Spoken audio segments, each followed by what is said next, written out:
Une brasse. Oh, j'ai raté. Non, j'ai raté. Ah, non.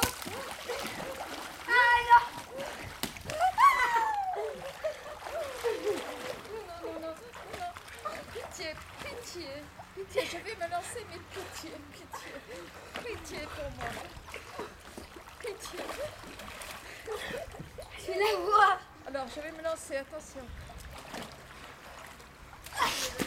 Non, j'ai raté. Allez, viens.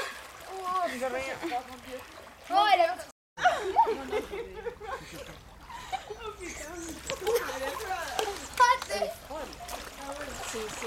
Ah, c'est bon. Mais faut pas rester. Alors,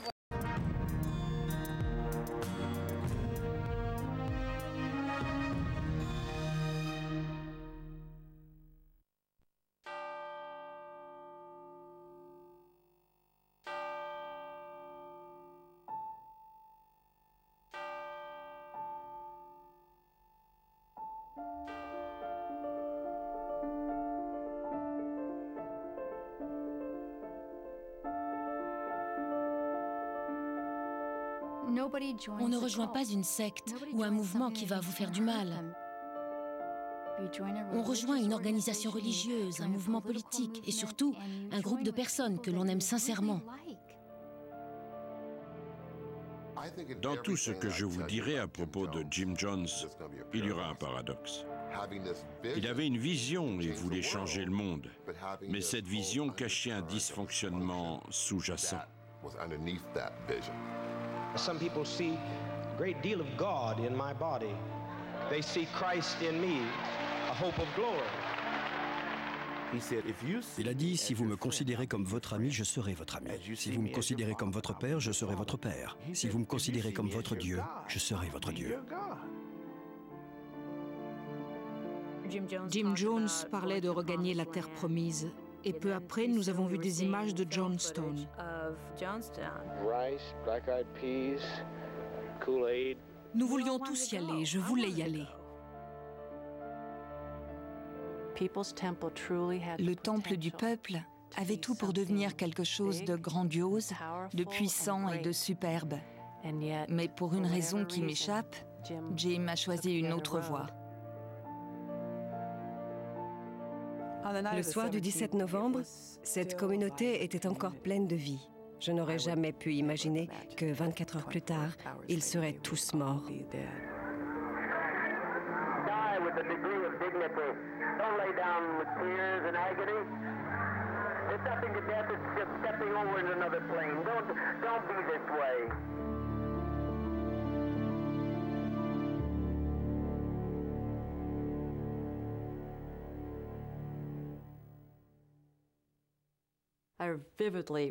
Je me souviens très bien de la première fois que j'ai rencontré Jim Jones. Ma sœur Caroline avait invité mes parents, ma plus jeune sœur et moi à lui rendre visite à Pater Valley. À notre arrivée, il y avait un homme étrange chez elle. Son mari n'était pas là. Mes parents m'ont demandé d'aller me promener avec Annie, ma plus jeune sœur. À notre retour, il s'était passé visiblement quelque chose d'horrible, car ils avaient tous les yeux rouges, sauf Jim Jones. Ce n'est que dans la voiture, sur le chemin du retour, que nous avons su toute l'histoire. Jim Jones avait une liaison adultère avec ma sœur. La femme de Jim n'accomplissait pas ses devoirs d'épouse. Caroline avait donc endossé ce rôle. C'était vraisemblable, mais rétrospectivement, toute cette histoire semble vraiment bizarre.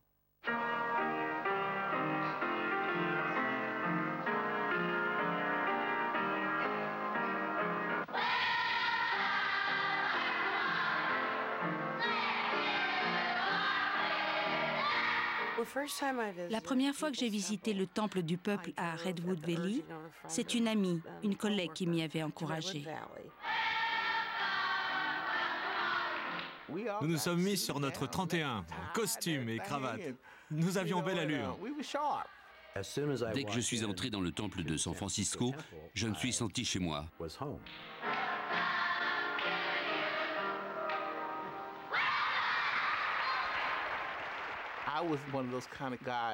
À l'époque, je consommais beaucoup de drogue. J'étais aussi un alcoolique. Et là-bas, aucune personne de mon âge n'était intoxiquée. Before I came here, I was taking LSD, marijuana, every type of dope you can imagine. Without our pastor Jim Jones to teach me the right way, I would not be in college right now. Pour moi, tout ça était formidable. Thank you very much. Thank you. Toutes les races étaient représentées dans le groupe, et dans la chorale aussi.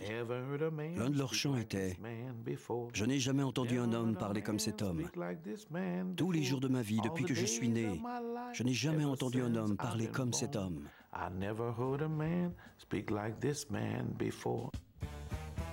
Après un ou deux chants, tout le monde était debout et dansait.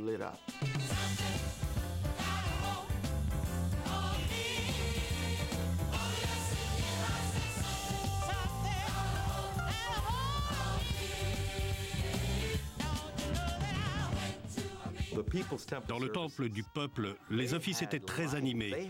Il y avait une vraie âme et de la force. Nous nous sentions si vivants.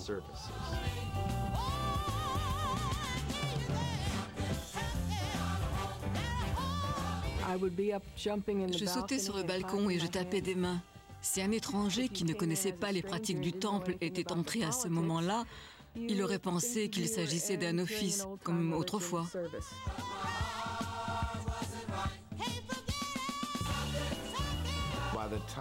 Quand Jim Jones arrivait pour faire son sermon, l'ambiance était à son comble.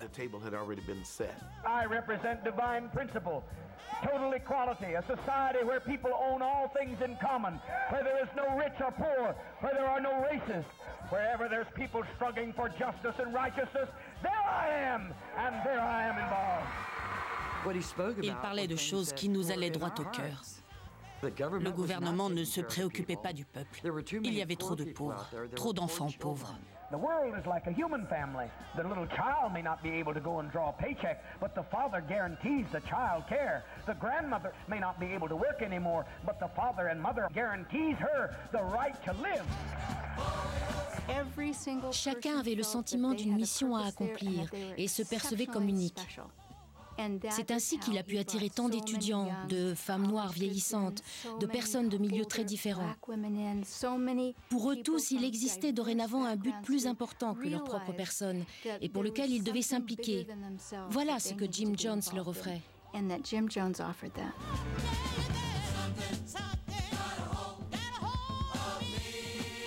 Une fois rentré à la maison, j'ai dit à ma mère que je pensais avoir trouvé une église qui me convenait. La semaine suivante, j'ai adhéré au temple du peuple.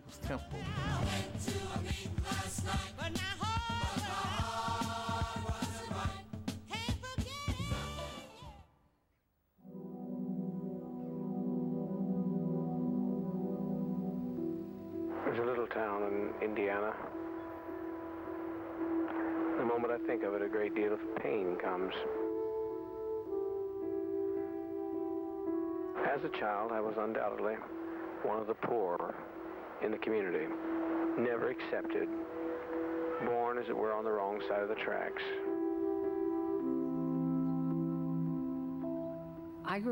J'ai grandi avec Jim Jones. Nous étions au CP ensemble. Mes frères allaient souvent chez Jim et traînaient avec lui dans son étable. C'était là que Jim jouait.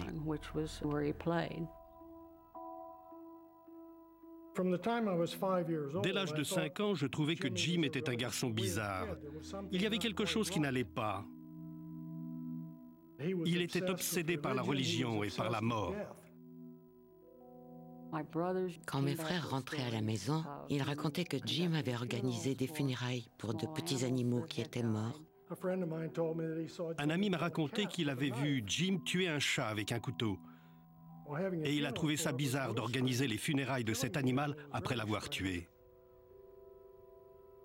Le père de Jim ne travaillait pas. Il n'avait pas d'emploi. C'était un ivrogne. La mère de Jim devait travailler pour nourrir la famille.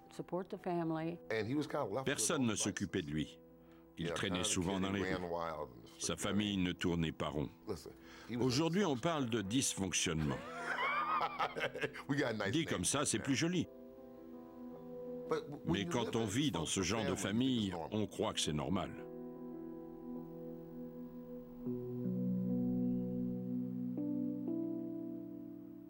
Feeling as an outcast, I'd early developed a sensitivity for the problems of blacks. I brought the only black young man in the town home, and my dad said that he could not come in. I said, then I shan't, and I did not see my dad for many years. I'm a soldier. Dans la ville de Lynn, Jim Jones a cherché à s'intégrer dans la communauté dont la population était de 1000 habitants. Mais il n'a pas réussi. En revanche, il a trouvé une communauté au sein de l'église pentecôtiste.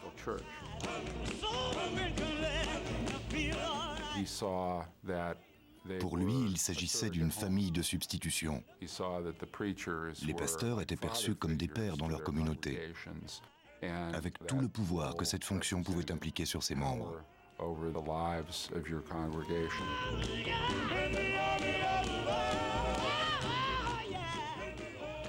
Jim Jones a appris les rudiments de la prédication comme prêcheur itinérant pour le renouveau de la foi.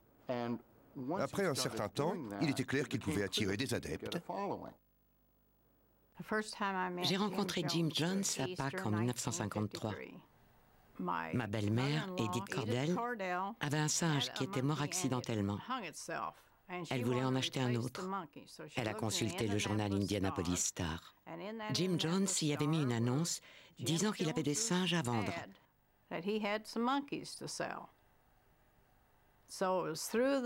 C'est comme ça qu'elle l'a rencontré. Quand elle est rentrée, elle a dit qu'il l'avait invitée à l'église le dimanche suivant.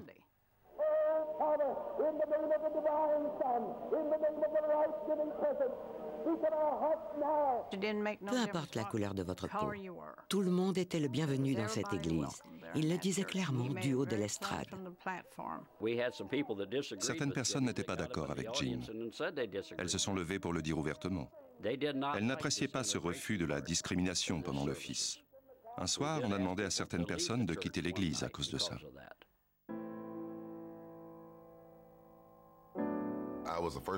J'ai été le premier noir à être adopté par une famille de blancs dans l'État de l'Indiana.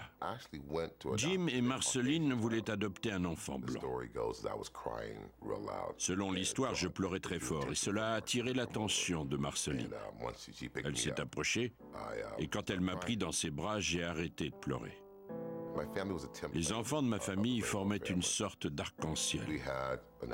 Mes parents avaient un Afro-Américain, 2 Américains d'origine asiatique et leur fils naturel, fait maison pour ainsi dire. Jim était très avant-gardiste dans le domaine des relations entre les races, à une époque où ce n'était pas vraiment accepté.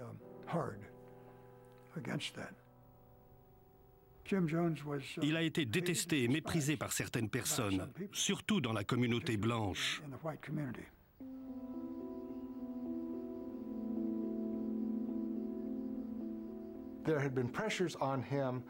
Il subissait des pressions pour quitter Indianapolis. Lui-même pensait que cette ville était trop raciste pour lui, et il voulait emmener ses adeptes ailleurs. La Californie était considérée comme un État très progressiste. Ce serait l'endroit idéal pour concrétiser le rêve de l'égalité des races. À Indianapolis, c'était sans espoir. En revanche, la Californie correspondait mieux à la terre promise.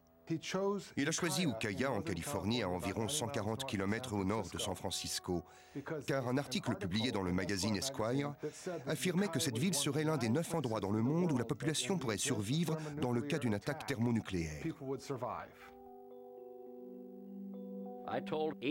J'ai dit à Edith, si tu suis Jim en Californie, tu es folle.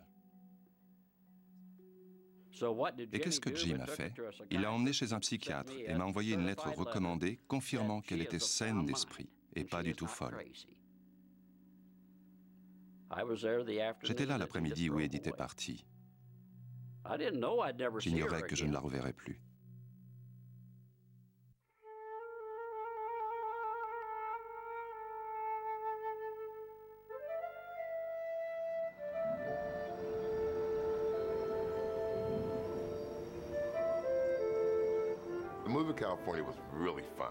Le départ pour la Californie a été très réjouissant. Il y avait une quinzaine de voitures pour faire le voyage à travers les États-Unis.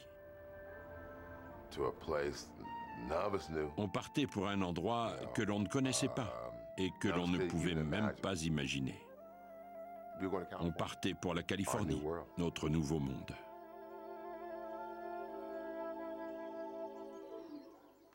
Quand j'ai vu Redwood Valley, je n'en croyais pas mes yeux.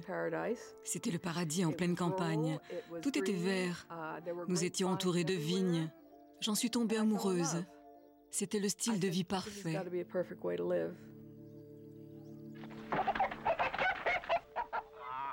Started with about 141 people, and from that we've grown to a very thriving congregation.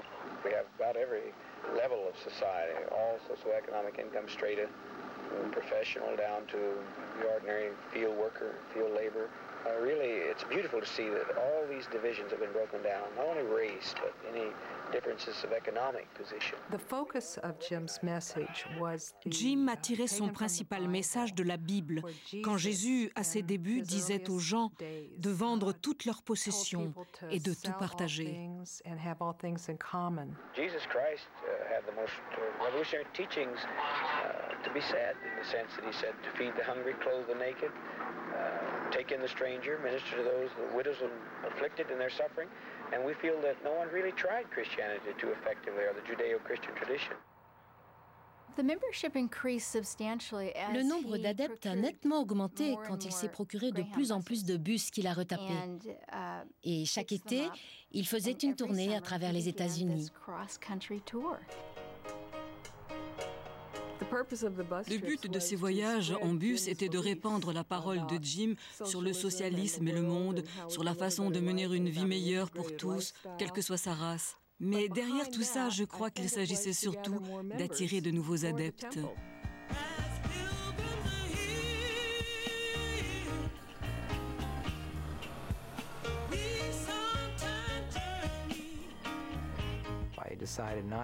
À l'époque, j'avais décidé de ne pas aller au Vietnam et je me demandais ce que j'allais faire de ma vie. J'ai entendu dire que Jim Jones devait venir à Philadelphie au lycée Benjamin Franklin. Un mercredi soir, je suis allé l'écouter et j'ai été impressionné par ce mélange de noir et de blanc. Tout le monde avait l'air si heureux.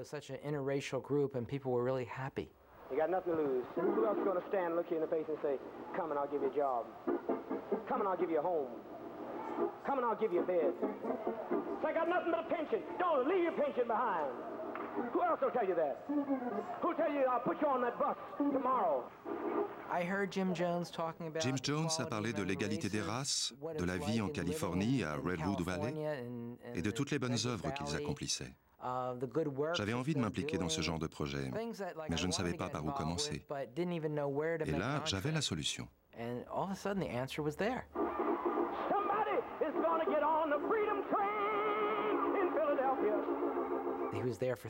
Il a parlé 3 soirées de suite, et le 3e soir, je suis monté dans le bus en partance pour la Californie.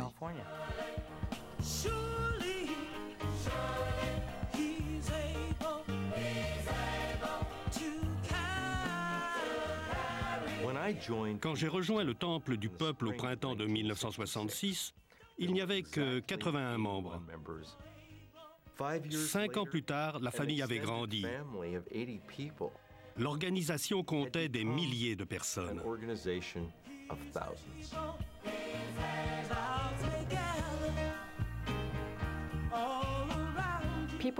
Le Temple du Peuple était en réalité une église pour les Noirs.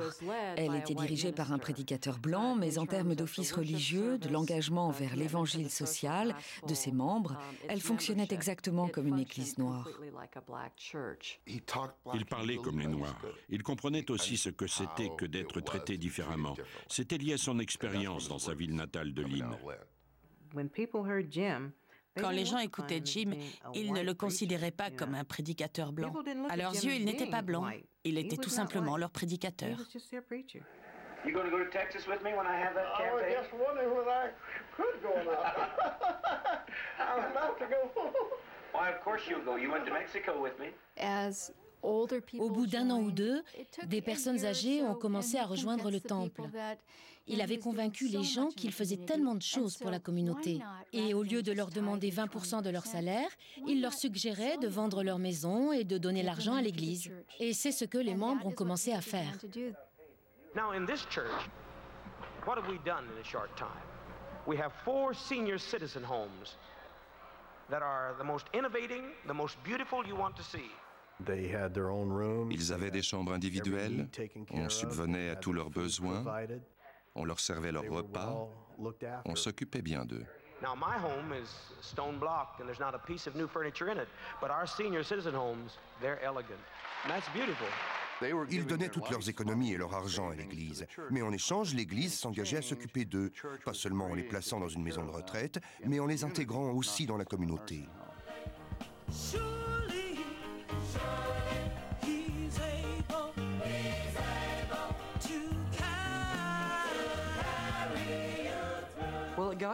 Au fil des mois, il y avait tant de choses à faire dans le temple que certaines personnes devaient travailler à plein temps. Et un travail à plein temps représentait 20 heures par jour. En général, ma semaine était très chargée. J'avais mon emploi normal de 8h à 15h, puis je faisais du travail de bureau. Du personnel gérait les maisons de retraite, il fallait aussi s'occuper des animaux, il y avait aussi les publications, tout le monde avait du travail.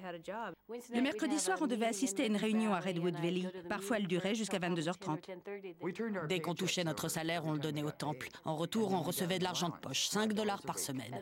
Le vendredi, après le travail, je prenais le bus et parfois je le conduisais moi-même pour aller à San Francisco. Si je devais aller chez le médecin ou le dentiste, on s'occupait de moi. On m'achetait aussi mes vêtements. La commission de planification se réunissait jusqu'à 2 ou 3 heures du matin. Entre nous, on comparait toujours nos heures de sommeil. Combien de temps as-tu dormi? 2 heures. Vraiment? 2 heures? Moi, j'ai dormi 1h30. Le dimanche matin, il y avait l'office, puis vers 13h, on partait à San Francisco en bus pour y déposer des membres, puis on rentrait à Redwood Valley. Mon record sans dormir a été de 6 jours, et j'ai tenu sans café ou autre chose. Cela a changé au fil des ans, mais il y avait toujours beaucoup à faire. Si vous êtes dans un environnement où vous êtes constamment éveillé, occupé, et où on vous culpabilise si vous profitez trop du luxe de dormir, vous avez tendance à ne plus penser par vous-même. J'ai permis à Jones de penser pour moi, parce que je me disais qu'il avait une vue d'ensemble. Je lui ai concédé mes droits. Beaucoup d'autres ont fait pareil. Edie? Are your fingers numb in your right hand? Reach the fingers out that are bothering you.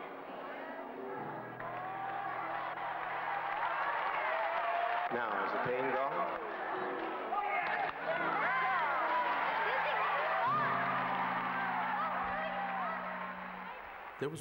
Il y avait une retraitée que nous avions surnommée Pouvoir. Jim Jones lui demandait de se lever au milieu d'une réunion. Et là, elle disait « L'homme a du pouvoir. Oui, il en a. » Et toute la salle devenait dingue. Take your glasses off.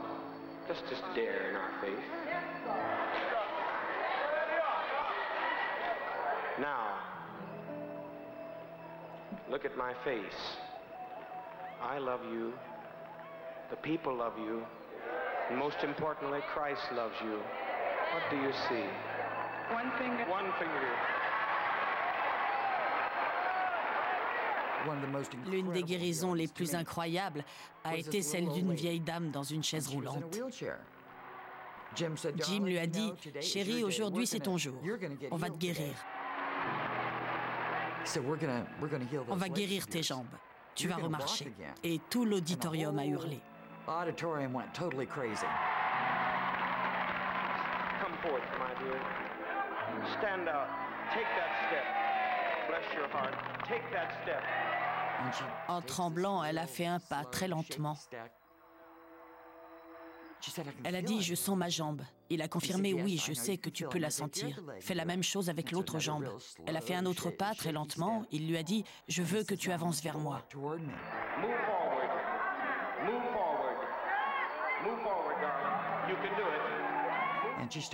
Et elle a commencé à faire des pas en avant.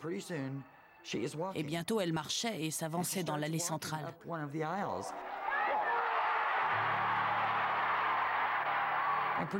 Ensuite, elle s'est mise à courir. Entre-temps, toute la communauté a commencé à courir partout. Nous avons tous crié comme des fous.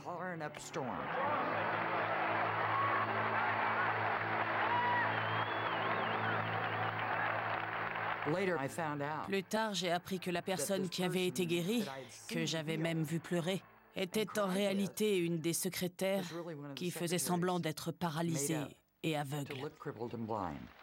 Never shall forget what he's done for me. Oh, what he's done for me. Oh, what he's done for me. Oh, what he's done for me. I never shall forget what he's done for me. Jim disait à ceux qui n'ont pas été élevés dans la foi, « Je sais que c'est quelque chose de différent pour vous, mais il y a aussi des personnes au passé très religieux qui nous rejoignent. Elles attendent que je leur apporte notre message. Il me faut aussi agir pour elles. Je dois apporter une réponse adaptée à chacune. » Un jour, il a déclaré: il y a beaucoup de chrétiens parmi vous qui sont coincés par cette Bible. Ce livre noir a paralysé les Noirs depuis 200 ans. Mais je vais vous montrer qu'il n'a aucun pouvoir. Et là, il a reculé comme un joueur de football et il a lancé à travers la salle. Tout le monde était silencieux. Il a attendu que la Bible tombe au sol. Il a regardé autour de lui. Et il a dit: avez-vous vu des éclairs tomber du ciel pour me tuer?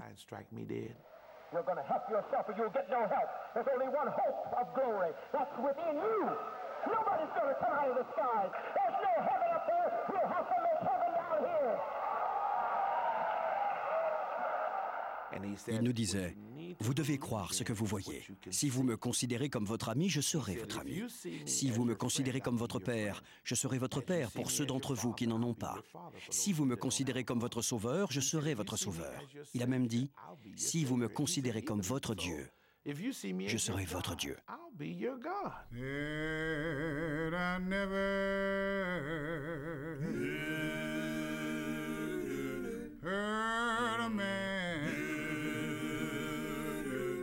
Speak like this man before. People lifted Jim. Les adeptes vouaient une incroyable adoration à Jim, car un grand nombre d'entre eux croyaient qu'il les avait guéris d'un cancer ou qu'il avait sauvé leur enfant d'un accident de voiture. Il y avait toutes sortes de raisons pour lesquelles ils admiraient Jim, l'aimaient, lui trouvaient des excuses ou fermaient les yeux sur certains de ses comportements.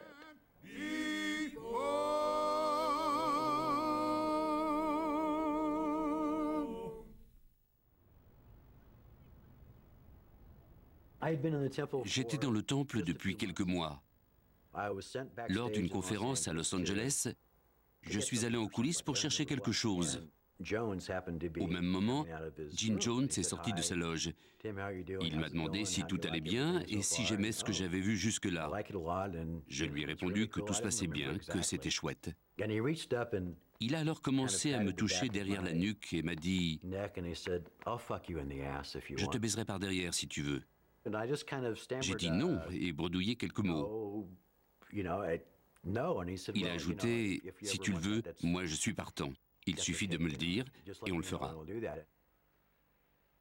Jim disait que nous étions tous des homosexuels. Tous sauf lui. Il était le seul hétérosexuel de la planète. Toutes les femmes étaient lesbiennes et tous les hommes étaient gays. Celui ou celle qui s'intéressait au sexe le faisait par compensation. Il expliquait à chacun d'entre nous, et le répétait dans ses sermons, que les relations sexuelles étaient très égoïstes et qu'elles nous éloignaient de notre rôle dans le temple qui était d'aider les autres.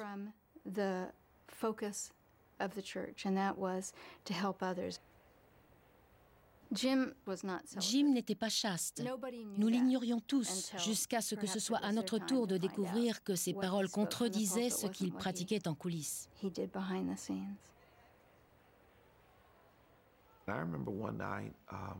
Un soir, je me souviens, un des frères s'est levé et a dit « Je crois que tous ceux qui veulent que le père les baise par derrière devraient d'abord se faire un lavement. »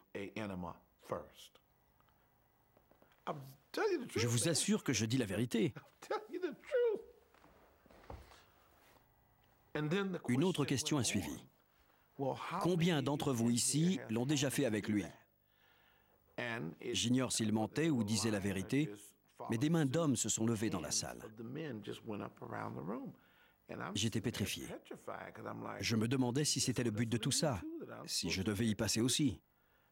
J'ai fait semblant de montrer que c'était cool. Libre à eux d'aimer ça, mais ce n'était pas mon cas. Je pensais à ma femme. J'étais heureux avec elle. De toute façon, à cause du manque de sommeil, je ne couchais pas souvent avec elle.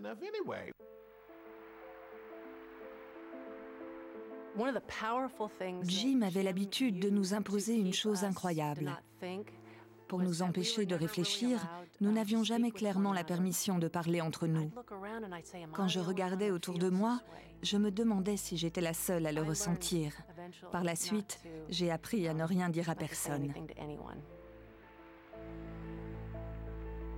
We had a lady who visited us a week ago here and was speaking to one at the door, and she was a member of a prominent church, a pastor's wife.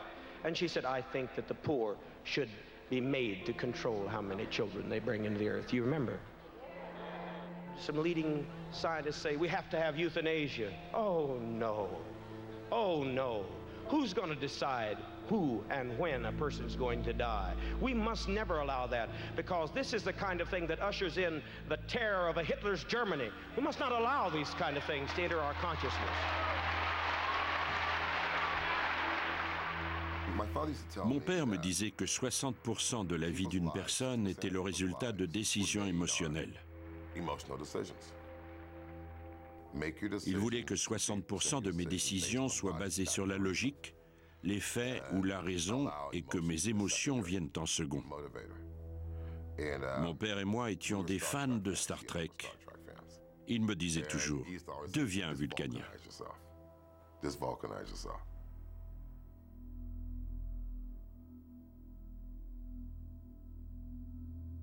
120 personnes s'étaient réunies pour célébrer le Nouvel An. Jim a commencé à parler de notre cause. Ce punch va être donné à tout le monde ici. On l'a tous bu, puis il a dit, vous venez de boire du poison, et nous allons tous mourir dans l'église ensemble. Les femmes criaient « Oh non, mon bébé !» Et d'autres sont restées assises, hébétées. Tout d'un coup, Jim a dit « Ce n'était pas du poison ». Jim voulait mettre notre loyauté à l'épreuve. Si nous étions réellement dévoués à notre cause, c'est ainsi que nous le prouverions. Il n'était pas question de lui prouver notre loyauté, car nous le faisions en permanence. Nous assistions aux réunions, nous restions assis à l'écouter, nous le soutenions et travaillions dur.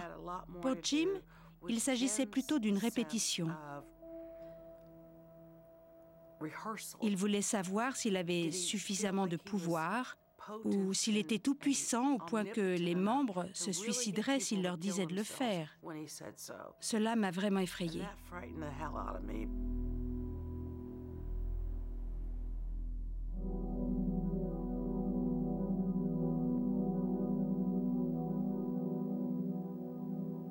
Jim Jones En fin de compte, Jim Jones a compris que Ukiah n'était pas l'endroit idéal qui permettrait au temple du peuple de prospérer. Le nombre d'adeptes ne pouvait plus augmenter de manière significative. Et Jim ne pouvait pas déclarer ouvertement qu'il était un dieu socialiste, surtout dans une ville comme Ukiah.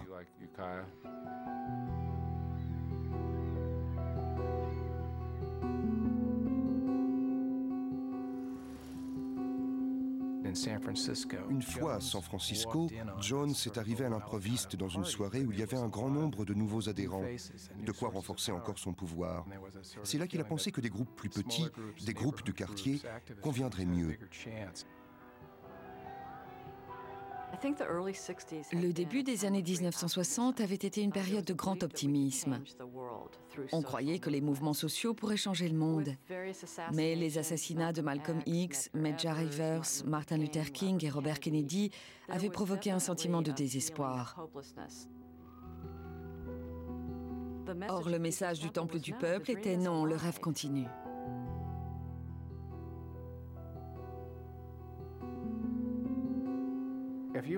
Si à San Francisco, il y avait une manifestation qui manquait de participants, Jim Jones et des centaines de membres du Temple du Peuple pouvaient s'y rendre en seulement 20 minutes pour manifester.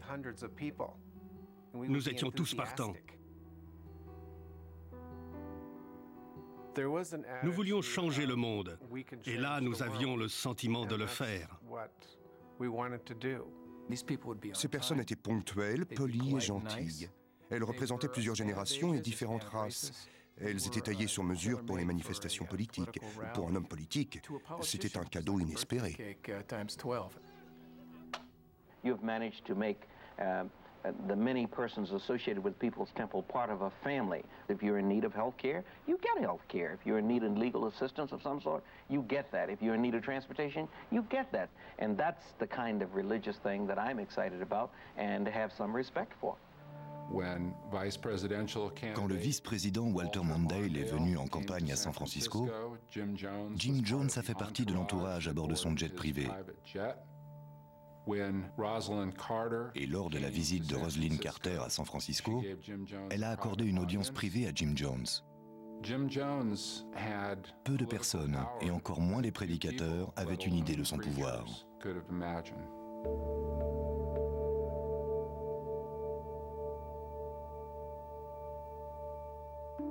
Jim Jones présentait le Temple du Peuple comme un mouvement progressiste menacé. Selon lui, des forces extérieures s'opposaient à ce que nous faisions.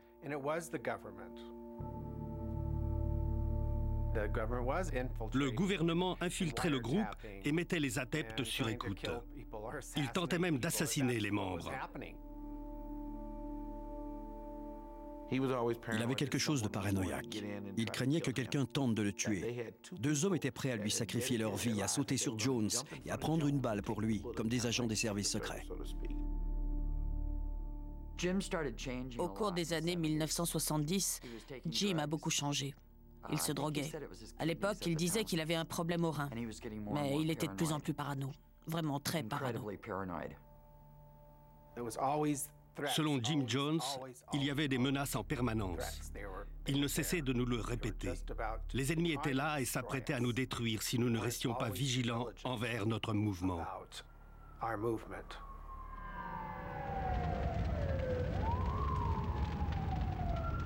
Il y a eu un feu dans le temple de San Francisco. Il a totalement brûlé et a dû être reconstruit. Pour lui, le feu était la preuve que l'ennemi voulait notre peau. Il était si résolu à nous empêcher d'agir qu'il avait brûlé notre lieu de prière et qu'il ferait n'importe quoi pour nous arrêter. Nous devions donc être encore plus forts. What about the fact that the Ku Klux Klan has increased 100 times in its membership? Where? Not Mississippi, I'm talking about New York State. It's the church's duty to have a police of protection for its people. En décembre 1975, 90 membres sont allés au Guyana pour voir où nous allions construire notre nouvelle communauté.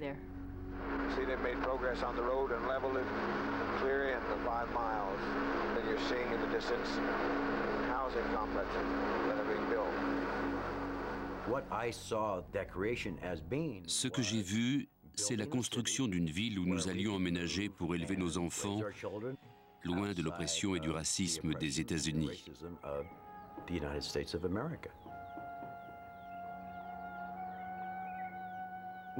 La première fois que je suis allé à Johnston, il n'y avait qu'un petit sentier dans la forêt tropicale. Des Indiens nous permettaient d'avancer grâce à leurs machettes et continuaient à élargir le sentier derrière nous. À 480 km à l'intérieur de la jungle, nous avons littéralement construit une ville là où il n'y avait rien. Hello, family. It's such a joy and great pleasure being here because of Father's love. We are trying to make, and we are making a place of refuge for all of you here. There's nothing at all that I have any holdings there. I do not want to go back in any way, shape, or form to the States. I love it here, and this is the place where all of you are going to be. Nous avons vu des images filmées par la première équipe qui était allée sur place. Nous voulions tous y aller. Je voulais y aller. C'était un lieu de liberté. Now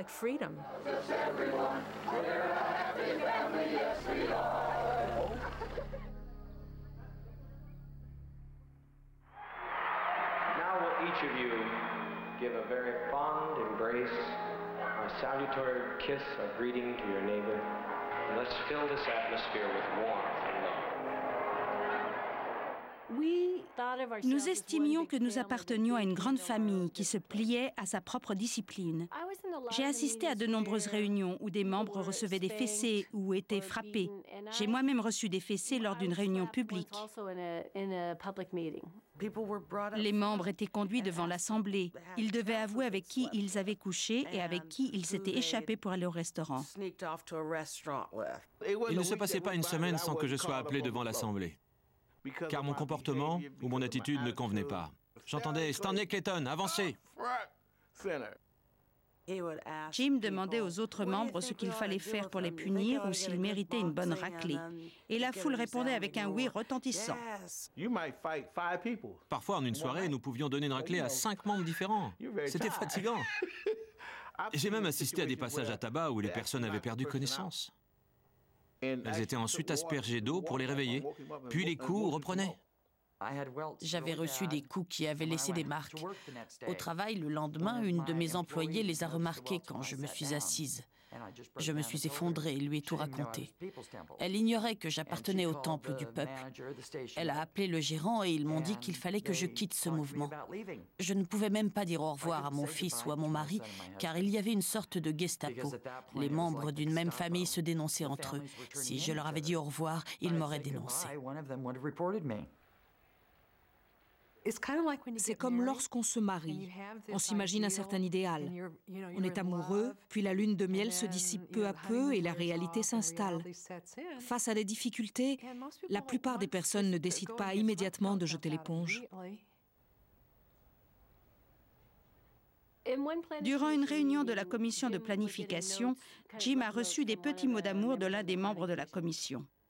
Jim Jones est resté calme. Puis une autre femme a dit « Je ne sais pas pourquoi tu continues à faire ça.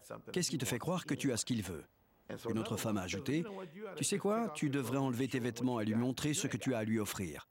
Mais tu n'as rien à offrir. » Après cela, les membres se sont tournés vers Jim qui a regardé par-dessus ses lunettes et a approuvé de la tête. Oui, c'est une bonne idée. Elle devait se mettre totalement nue. Sans chaussures, ni soutien-gorge, ni slip. Sans rien du tout. Ils ont ensuite commencé à dire à quoi ressemblaient ses seins, son ventre, ses fesses, son vagin. Toutes les parties de son corps y sont passées. Ils les décrivaient à haute voix. Le visage de cette femme est devenu tout rouge, son corps aussi, tellement elle avait honte. J'ai remarqué que Jones observait ce manège en regardant par-dessus ses lunettes de soleil. Il souriait comme s'il savourait le fait qu'on humilie cette femme. Je me souviendrai toujours d'être resté assis là, à me dire « C'est mal tout ça, mais je n'ai rien fait pour l'empêcher et dire que c'était mal. » J'étais issue d'une famille à problème. Dans un certain sens, ce qui se passait était normal pour moi. Je prenais les choses comme elles venaient. Par la suite, nous nous sentions si impliqués que nous ne pouvions pas faire marche arrière.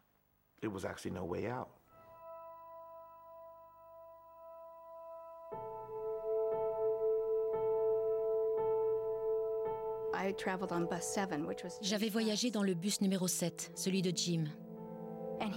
Il s'est assis à côté de moi et j'ai senti une odeur d'alcool.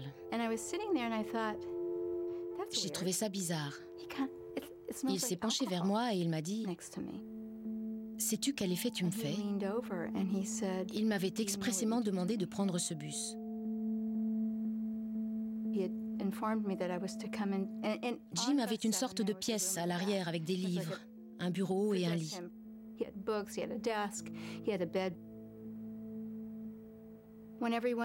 À une aire de repos, tout le monde est descendu. Je suis allée dans la pièce et je l'ai attendu. Jim est entré et, sans dire un seul mot, il a baissé son pantalon et nous avons eu des relations sexuelles.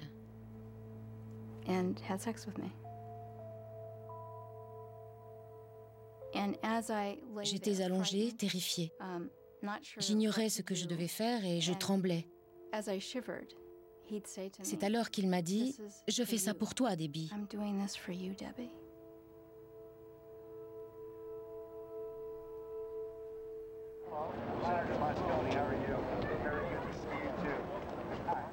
« 1975 était une année électorale pour le poste de maire de San Francisco. Un candidat conservateur était opposé à un libéral, George Moscone.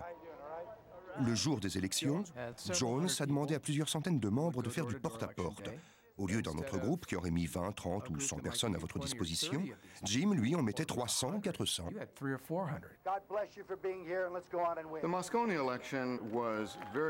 L'élection de George Moscone a été très serrée.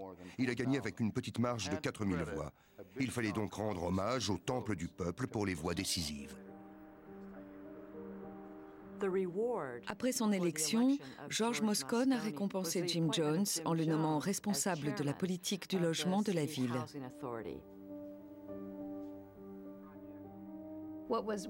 D'habitude, ces réunions étaient très ennuyeuses. Mais après la nomination de Jim Jones, elles sont devenues très intéressantes. Jim nous avait dit que lorsqu'il entrait, parlait ou sortait, nous devions nous lever et l'applaudir. Toutes ces mises en scène et l'ambiance très contrôlée qui entourait Jim Jones faisaient de lui un homme hors norme ou insolite qui a piqué ma curiosité. Mais mon plus grand problème, c'était de trouver un membre du temple qui veuille me parler. Je m'étais liée d'amitié avec plusieurs déserteurs.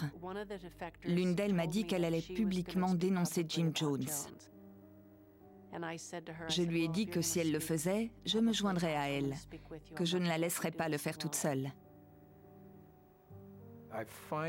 D'anciens membres qui avaient appris que je voulais écrire un article sur le temple du peuple pour le magazine New West m'ont contacté. Certains d'entre eux m'ont dit « Vous ne savez rien sur cette église, attendez d'entendre ce que j'ai vécu ». Il a réussi à persuader l'éditrice du magazine de lui lire l'article avant sa publication. Jim était au téléphone, moi j'enregistrais leur conversation et une autre personne l'écoutait sur un autre poste.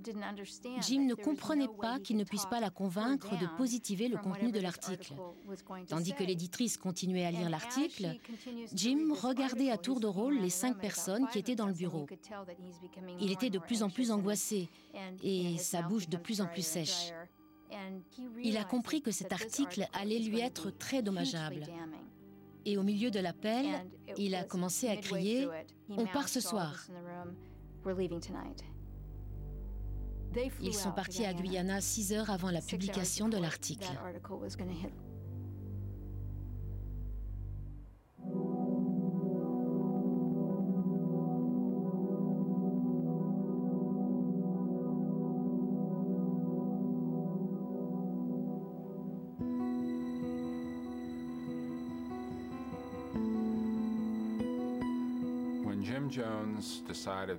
Quand Jim Jones a décidé que rester à San Francisco représentait trop de pression et trop de problèmes, il a donné l'ordre de partir pour Johnstone. Cela s'est passé du jour au lendemain. Des membres ont été transportés dans des aéroports. D'autres faisaient leurs bagages et quittaient leur maison pratiquement sans expliquer à leur famille où ils allaient ou pourquoi ils partaient.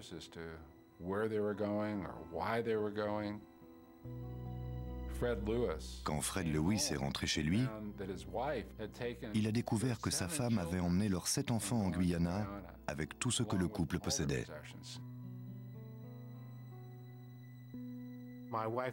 Ma femme était déjà là-bas depuis 3 mois. J'attendais avec impatience de la rejoindre. Je lui parlais 2 fois par semaine par la station d'un radio amateur. Puis Léona Collier m'a annoncé « Eugène, c'est à ton tour de partir ». En arrivant à Johnstown, j'ai remarqué un garde à l'entrée, mais j'étais très excité et j'ai poursuivi ma route. La remorque s'est arrêtée et j'ai vu le chemin couvert de bois qui menait au pavillon. J'avais envie de courir, mais je suis resté calme. Je voulais être cool. Et en atteignant le pavillon, des personnes que je connaissais ont commencé à courir à ma rencontre. Ma femme était là. Je n'avais pas vu ma mère depuis plus d'1 an. J'embrassais tout le monde. J'étais enfin arrivé. Tout allait bien se passer.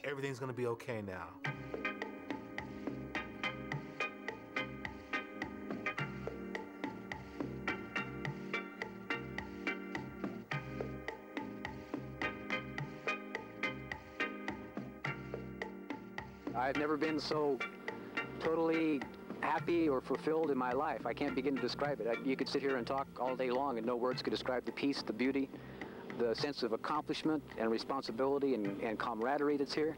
It's overwhelming, it really is. You can't describe it. C'était un moment tellement exaltant, tout était si nouveau, si exceptionnel, et on s'amusait. Il y avait aussi un plaisir de cet ordre-là à faire prospérer le site. J'adorais manger ce que nous avions planté. C'est nous qui faisions tout cela. What do you think about your friends back down in the state? Do you think they should be here? Well, do you want to share with them this morning? Speak up. I wish I could. Well, can you do share it? With them? Would you do it? They won't listen to me. They won't listen to you, huh? Quand on ne possédait rien, on possédait Johnstown. On en faisait partie. On était actionnaire. Et si on était afro-américain, c'était une opportunité de participer à la création d'une utopie. Tell me why, tell me why, tell me why. Why can't we live together? Tell me why, tell me why. Why can't we live together?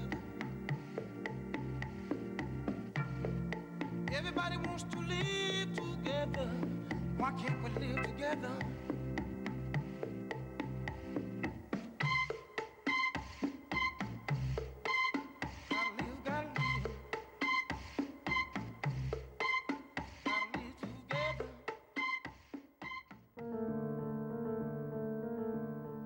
I think that Jim Jones took his group down there because he was afraid to face the publicity and answer the questions here in this country. I don't think that he feels confident having people talk to their relatives. I think the only way he can survive and sustain what he started is to isolate all his followers from this country and from their families. Le groupe des parents inquiets était composé d'anciens adeptes. Ils voulaient que leurs parents, encore membres du temple, sachent qu'ils pouvaient quitter la secte, qu'il existait un monde extérieur et que Jones se trompait quand il leur disait qu'ils ne pourraient jamais quitter le temple et qu'ils seraient maltraités dans le vrai monde. Le groupe des parents inquiets a déclenché une enquête de la FCC, Commission fédérale des communications, sur le Temple du peuple. Ils ont organisé une campagne de lettres adressée à des élus et aux membres du Congrès. Ils étaient extrêmement efficaces dans la mobilisation du gouvernement et des médias. He was talking integration, he was talking helping people, he was talking better this and better that. What about now? What's your impression now? My impression now that those are fronts for him, I think he's gone crazy.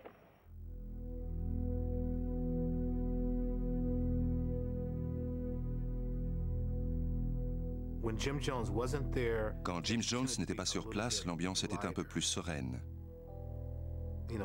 Les gens dansaient ou chantaient. Il y avait de la musique dans les maisons. Mais dès qu'il arrivait, le climat était plus pesant, comme assombri d'un nuage noir.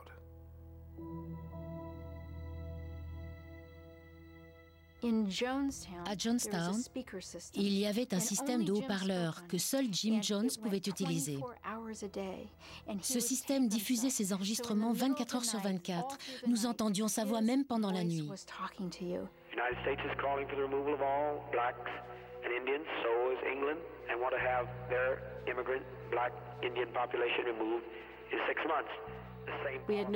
Nous n'avions ni radio, ni télévision, ou communication d'aucune sorte avec nos familles. À part ce que Jones interprétait pour nous, nous ne recevions aucune information sur ce qui se passait ailleurs dans le monde.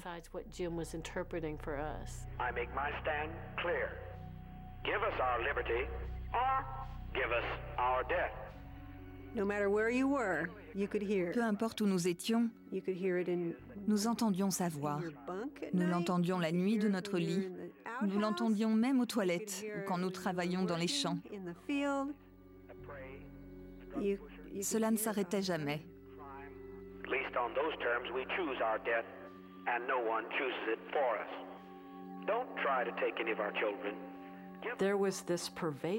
À Jonestown, il régnait ce sentiment envahissant d'être menacé d'une attaque.